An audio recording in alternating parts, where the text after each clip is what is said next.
Respected teachers, उम्मीद है कि सब खैरियत से होंगे। आज की इस वीडियो में हम बात करेंगे जो एकेडमिक सेशन 2025-26 के लिए डायरेक्टरेट ऑफ स्कूल एजुकेशन की तरफ से एकेडमिक प्लानर कम एकेडमिक कैलेंडर इजरा हुआ है, उसके बारे में। इसमें क्या खास चीज़ें रखी गई हैं और इसका मकसद क्या है। जैसा कि आप यहाँ भी देख सकते हैं कि in alignment with national education policy and national curriculum framework इस एकेडमिक कैलेंडर या प्लानर को इजरा किया गया है। और मकसद इसका यह है कि जो अक्रॉस द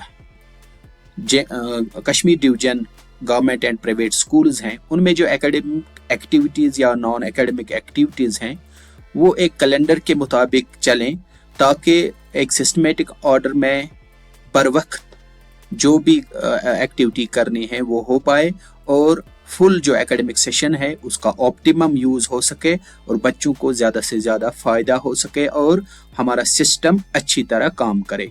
तो यहाँ पर आप देख सकते हैं जो एकेडमिक सेशन की जो शुरुआत है वो 1 नवंबर 2025 से दिखाई गई है। क्योंकि 2-3 महीने हुए हैं, नवंबर, दिसंबर, जनवरी का, ये सारी चीज़ें अभी हो रही हैं। और जो विंटर सेशन, विंटर वेकेशंस का जो पीरियड है, इसमें यहाँ दिखाया गया था कि यहाँ पर जो डाइट्स SCRTs की तरफ से ट्रेनिंग्स होंगे, टीचर्स वो अटेंड करेंगे।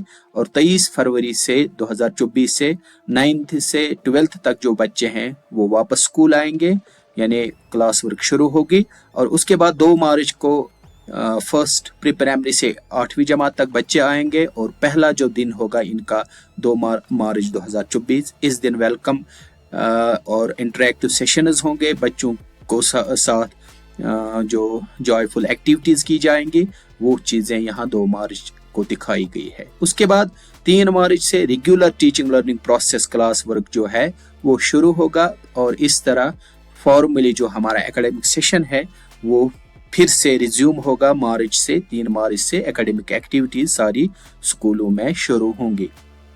तो खास बातें जो इस एकेडमिक कैलेंडर में लिखी गई हैं, हम उसकी तरफ थोड़ी तवज्जो देंगे, ताकि फिर ड्यूरिंग द एकेडमिक सेशन हमें कोई दिक्कत का सामना ना करना पड़े। हम एक सिस्टमेटिक ऑर्डर में चलें और हमारे स्कूलों में जो भी प्रिस्क्राइब्ड एक्टिविटीज़ हैं वो अच्छी तरह से हो पाए। आप यहाँ देख सकते हैं कि सेकेंड वीक ऑफ अप्रैल में you can see here HPC based formative assessment activities होंगी। चूँकि रेगुलर क्लास वर्क तो होती रहेगी, लेकिन फॉर्मेटिव असेसमेंट की जो एक्टिविटीज़ हैं सेकेंड वीक ऑफ अप्रैल में इसका जो आप रिकॉर्ड बना सकते हैं फॉर्मेटिव असेसमेंट। बट बड़ी बात जो यहाँ लिखी गई है that is through HPC, you can see it here.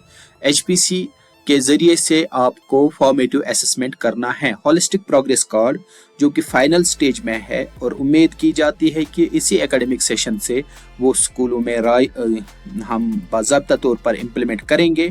लेकिन आज तक चूँकि हार्ड कॉपी जो फॉर्मेट दिस HPC की है उस पर बहुत सारी ट्रेनिंग्स वर्कशॉप्स हुए हैं, अब ये जो पूरा काम है HPC का ये फाइनल स्टेज में है, ये डिजिटाइज किया गया है और बाज़ाब्ता तौर पर परख NCERT से लेकर स्कूल तक एक नेटवर्क बनाया जा रहा है, जिसमें नोडल ऑफिसर्स होंगे, जिसमें पूरा जो बच्चे का रिकॉर्ड होगा वो ट्रैक किया जाएगा। बच्चे की जो हर एक बच्चे की थ्रू आउट नेशन जो है एक प्रोफाइल बनेगा और उस प्रोफाइल में फिर हर एक टीचर को एक्सेस होगा जो कि उसके बच्चे होंगे और उनकी जो फॉर्मेटिव असेसमेंट की एक्टिविटीज़ हैं थ्रू HPC वहाँ पर रिफ्लेक्ट होंगे। और at the end of session फिर होलिस्टिक प्रोग्रेस कार्ड का जो रिपोर्ट होगा वो ऑटोमेटिकली जनरेट होगा। तो ये पूरा सिलसिला जो है फाइनल स्टेज में है।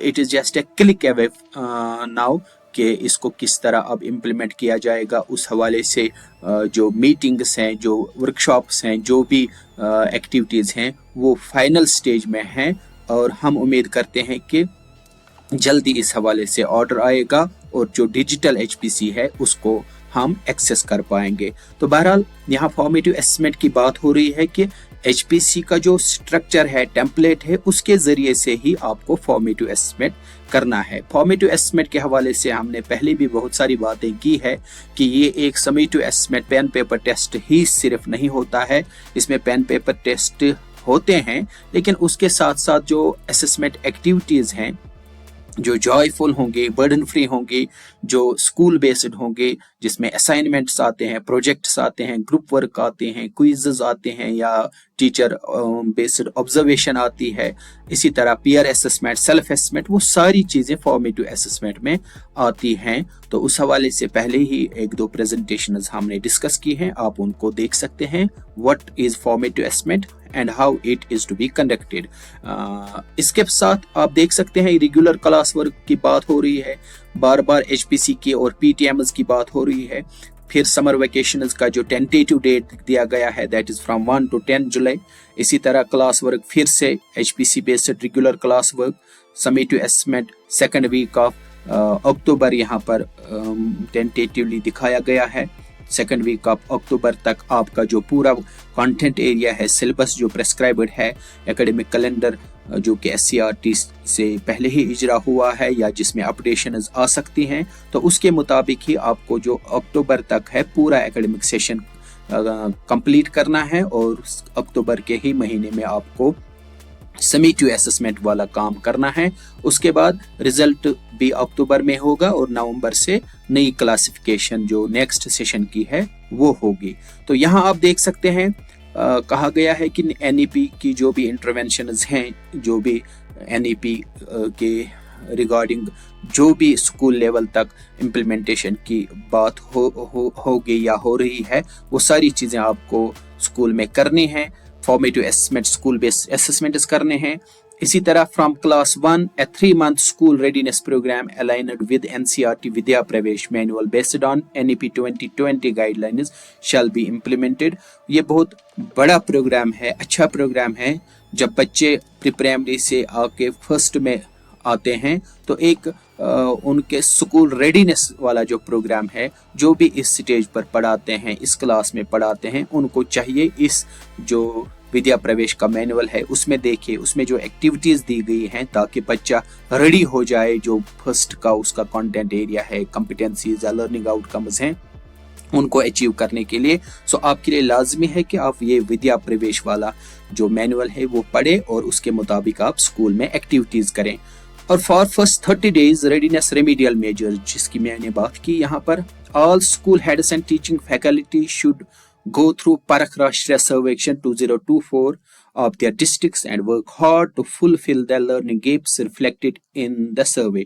This is very important point, जो 5th point यहाँ पर आप देख सकते हैं। क्योंकि इस हवाले से ओरिएंटेशन प्रोग्राम्स हुए across the districts, UT level पर भी, स्टेट डिविजनल लेवल पर, तो जोन्स तक भी ये बात पहुंची कि परख की जो फाइंडिंग्स आई है क्लास 3, 6 and 9, जो कि हम कहते हैं कि those are the findings of stage foundational, preparatory and middle. तो वहां पर जो फाइंडिंग्स आई है सब्जेक्ट स्पेसिफिक जो हमारी पोजीशन रही है, डिस्ट्रिक्ट स्पेसिफिक जो पोजीशन रही है, हर एक हेड को, बल्कि हर एक टीचर को उसको देखकर अपनी जो टीचिंग लर्निंग एक्टिविटीज है उनको अलाइन करना चाहिए, ताकि जो वहां पर जहां जिस एरिया में हमारी वीक परफॉर्मेंस रही है उसको ठीक करने की कोशिश करनी है। और परख की जो फाइंडिंग्स है उसमें ये बात भी है कि की इनसाइट्स वहाँ दी गई है, की इनसाइट्स के बाद इंटरवेंशन आप कैसे कर सकते हैं, क्या चीज़ें करनी हैं, तो उसको भी आपको देखना है। इस हवाले से हम अलग से एक प्रेजेंटेशन बनाएंगे कि किस तरह आप परख की फाइंडिंग्स अपने टीचिंग लर्निंग प्रोसेस में, स्कूल के जो ट्रांजैक्शन प्रोसेस है उसमें ला सकते हैं, ताकि हमारा जो नेक्स्ट परख राष्ट्रीय सर्वेक्षण होगा तो उसमें हमारी परफॉर्मेंस अच्छी होगी। इस तरह project work, group work, practical work, ये कहा गया है कि this should be a regular process in the school activities, not a term and process. Morning assemblies को अच्छी तरह कंडक्ट करने के लिए बात की गई है, जिसको करते हैं। तो 8th पॉइंट जो यहाँ आप देख सकते हैं, 10 bagless days, 1 day per month shall be organized during the session for class 6 to 8 by subject teachers as per need and feasibility। इसमें बहुत इंपॉर्टेंट बात जो है, ये जो बेगलेस डेज की बात की गई है, 6 से 8 तक के जो हमारे बच्चे हैं उनको जो रेडीनेस आनी चाहिए वोकेशनल एजुकेशन के लिए, जो बाज़ाब्ता फिर 9th से वोकेशनल सब्जेक्ट ले सकते हैं, उसकी तरफ उनका रुझान जाए। और हमें चाहिए कि इन बैगलेस डेज का जो एसेंस है उसको समझे और उसको अकॉर्डिंगली अपने स्कूलों में इम्प्लीमेंट करें। इसमें आप लोकली क्राफ्ट सेंटर आपका कोई है, इंडस्ट्रियल यूनिट आपका कोई है, कोई आपका एंटरप्रेनर आपके इलाके में है, उसने क्या बिजनेस खोली है, किस तरह वो कंडक्ट करता है, वो चीज़ें वहाँ आप ले सकते हैं बच्चों को। तो ताकि बच्चों में ना स्किल बेस्ड या वोकेशनल एजुकेशन का पहले से ही वो नो हाउ आ जाए और फिर उनके लिए आसानी हो जब वो फॉर्मली एक वोकेशनल सब्जेक्ट ऑप्ट करेंगे इन सेकेंडरी स्टेज। इसी तरह exposure visitors to local offices, heritage sites, markets, industrial units, ये भी बात की गई है, आप ये कर सकते हैं। Attendance of students specially that secondary school students should be made obligatory and strengthen the school system। इसकी बात हो रही है। VSK JK स्मार्ट अटेंडेंस की बात आपको पता है, वो भी इसमें भी ख्याल रखना है आपको। और you can see 12th point, parent teacher meeting must be conducted once in a month, 26th of every month, जो कि टेंटेटिव बताया गया है। 26 तारीख को हर एक महीने आपको PTM करना है और फिर बच्चों की जो लर्निंग है, प्रोग्रेस है, वो पेरेंट्स के साथ शेयर करनी है। Activities should be conducted in right spirit and integrated thoughtfully so that they enrich learning without disrupting regular classwork.